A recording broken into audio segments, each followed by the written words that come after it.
اللہ اللہ اللہ اکبر اللہ اللہ اللہ۔ سنا ہے 14 فروری کوئی ڈے منایا جاتا ہے اور اس میں کچھ لڑکے جو ہیں وہ یہ کہتے ہیں کہ یہ ایک انٹرنیشنل دن ہے جس میں ہم نے پھول دینا ہے کسی لڑکی کو، اظہار محبت کرنا ہے۔ ایک سنار کے بارے میں عارف رومی نے لکھا ہے کہ وہ اس نے بے اولاد تھا تو اس نے ایک بچہ لے کے پال لیا، تو بچہ اس کو باپ کہتا تھا، اس کی بیوی کو ماں کہتا تھا۔ انہوں نے لے پال ایک بچہ تھا، اور یہ لوگ جن کی اولاد نہیں ہوتی ترس جاتے ہیں، کئی دفعہ ترسے ہوئے لوگ تھے، بچے کو لے لیا پالا، وہ بچے نے بھی حد کر دی فرما برداری کی۔ اب وہ جوان ہو گیا اور بڑا خوبصورت جوان ہوا۔ وہ سنار کہتا ہے کہ ساری زندگی میں نے صفائی میں نیکی میں گزار دی۔ ایک دن دکان کے پہ ایک عورت آئی تو وہ کہنے لگی یہ چوڑیاں مجھے خود سے آپ پہنا دیں۔ وہ کہتا ہے میں نے جب اس کا ہاتھ پکڑا تو میرے دل میں غلط خیال آ گیا، میں نے غلط نظریے سے اس کا ہاتھ پکڑا، اور جب میں نے اس کا وہ ہاتھ اس نظریے سے پکڑ لیا، تھام لیا، بہرحال وہ چلی گئی، لیکن وہ میرے ذہن کے اندر ناپاکی آ گئی۔ تو میں گھر گیا تو میری بیوی باہر کھڑی تھی اور رو رہی تھی، تڑپ رہی تھی۔ میں نے اسے کہا کیا ہوا؟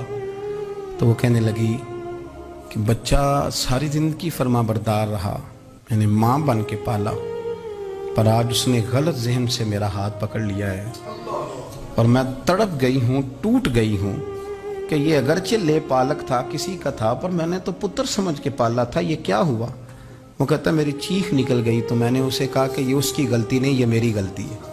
میں نے باہر آج نظر گندی کی ہے تو رب نے مجھے سزا دی، یہ مجھے سزا ملی ہے۔ تو کسی کی بہن کو پھول بھیجنا چاہتا ہے تو اگر اسی رات تیری بہن کو پھول آ گیا تو کسی کی بیٹی پر گندی نظر ڈالتا ہے تو اگر یہ تیرے گھر میں یہ قرض چکانا پڑا۔ وہ ایک دوست ہے تو وہ پسند کی شادی کر رہا تھا اس کے گھر میں، تو اس کی بہن نے کہا ہے اس سے، اس کی بہن نے کہا، اس نے کہا بھائی تو مرضی کی شادی کر رہا ہے، میرا ابا اپنی پگڑی تیرے پیروں میں رکھتا ہے، ماں دوپٹہ رکھتی ہے کہ بیٹے ہم تباہ ہو جائیں گے، نہ کر، اور آج اگر تیرا یہ حال ہے تو پھر مجھے بھی اجازت دے، میں بھی مرضی کی شادی کروں۔ تو وہ کانپ گیا بری طرح سے، وہ کہتا ہے یہ تو کیا کہہ رہی ہے؟ اس نے کہا تو تیرے لیے اگر یہ جائز ہے تو میرے لیے کیسے منع ہو گیا؟ تو یہ کوئی مہذب قومیں نہیں جو ایسے کرتی ہیں، یہ کوئی تعلیم یافتہ ہونے کی یا گورا چٹا ہونے کی علامت ہے کہ آپ کسی کو پھول بھیجیں گے؟ شرم نہیں آتی؟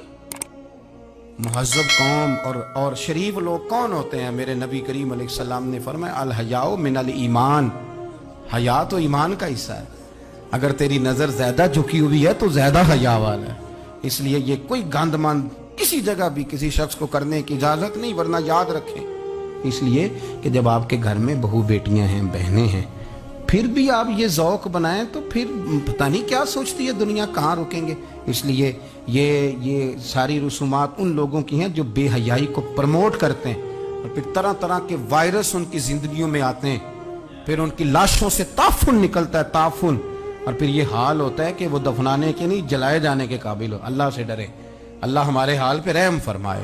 اس لیے کوئی ایسی غلط حرکت نہیں کریں، بچوں پر نظر رکھیں، اللہ ہمیں سمجھ نہیں